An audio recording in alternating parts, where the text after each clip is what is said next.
My name is Zoran Lee. I'm also, my wife is here. We from Bana district. Now I want to give a experience, and it's related to the ratification issue and independence. In January, I went to Bougainville, spent some time, and we had certain things happening. And what I noticed was a lot of the people like to work. They're hardworking, number one. Number two, I see them going now to my brother in front, in Panguna mine area. We're driving up there. And you see people doing small alluvial mining. And then at nighttime, you see lights everywhere, big houses everywhere. You see, people do and can develop themselves. There's hardware stores down there. They develop guest houses. Let's not go to the Chinese. We're talking about Bougainville or no Solomons. So you see, I have tambus. They're not mechanics, but they fix cars. They rip the engines apart. Now, all of that is there. And the young boys look up to the leaders. Not like, well, sorry if I'm saying this, not like Mstap here. Now we've got settlements everywhere. Nobody cares about anything. But in Bougainville, Mhaplo find them settlement. Settlement where? Kamkumun, Bundi Camp, 4 Mile. That's what I'm trying to say. And my experience there is nature. There is tourism, big plat tourism. Is it Puk Island? Pok Island, Puk Island, depends on where you come from. South East Sepik or you come the other side. So there is tourism. My straight tambo, asked me to design a guest house because they're thinking about tourism. We've had the government. Government ain't no stop. The people actually want to do it themselves. Houses are coming up not because of government. Not because of government. Down in Buka, already trade is happening. Roads. There's planning, as you know, Tupla honorable members.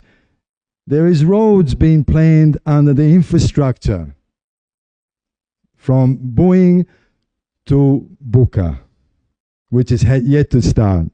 So, and everybody wants to do the right thing. And the boys learn from the elders. You know that UPE system is not as strong, but it's still respect. There's still the young boys respect, and they learn. I go there, and they want to see me because I have some skills. They want to see it, and they want to learn. I've seen the places where the houses were burned, the schools, burned, people where they were killed. I've seen it. Not when it happened, but I've seen recent history of it. So the desire, what I see, and as a, well, you may call it partial outsider, is that I see the people out there want independence. There's no doubt about it. You can ratify, you can talk. The way that I see, my personal opinion, is that Papua New Guinea, when Albert Kiki, those days, what's it, president? The previous president of Bougainville, Momes, those days, when Papua New Guinea was split in two, we had issues because of colonialism. Let's not talk about, I have to raise these things because that's where it started from. If you go way back, 150 years ago, it started there. You had the Germans, you had the English, and then you had the Spanish before that. And all these issues are now coming down right to this day. And Bougainvilleans had enough of it. I can see it. The young men like my brother here in front, he's saying exactly what I see. They have an emotional content to their families who were killed. It's a real issue. You think about it. You got the Ukraine war. You got the Israel war. You got Africa. Those wars continue and you never have peace. Once you get independence, you can do what Papua New Guinea did. Bipartisan relationship with Australia, with New Zealand, with America, with China, the whole United Nations list of countries. So those things can happen. Independence doesn't have to be economic only. It can be just the emotional drive, because the referendum already 97%. 97%. It tells us that's the end of the story. End of the story. So 2027, 1st of September, if I'm correct, is the date. Papua New Guinea, our great chief, late chief Sumare, was also on that line, pushed by Gough Whitlam's team. I know the history. So what Papua New Guinea did was not even that we were not developed. I remember Kiki was pulled out to work in Port Moresby because the white man, light skin, the white man pulled him out. The colonials pulled him out to work for them. That's not what Bougainville wants. They want their own resources. They want their own houses. They want their own independence. Ratification is not the issue. The issue is not bipartisan. The issue is just basically, like my big brother said, Luther Wengi, it's got to happen.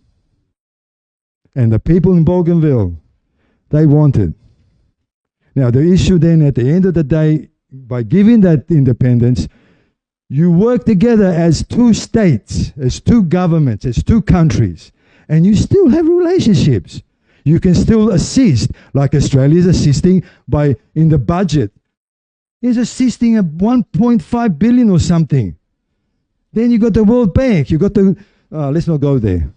But you understand, my good friends of the Parliament, my honourable members, this is the same thing.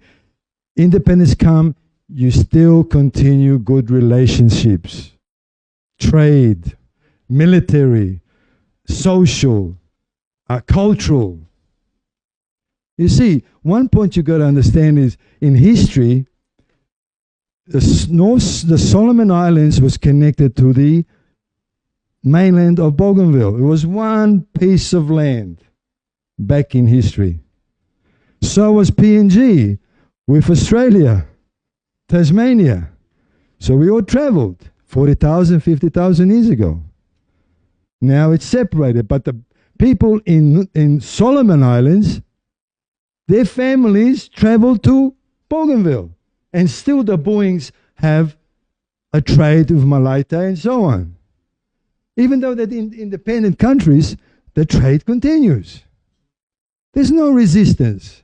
There should be any discrimination because, you are not fit enough to be independent, like failed state. I heard failed state. And that's my point of view. I hope it helps. Thank you.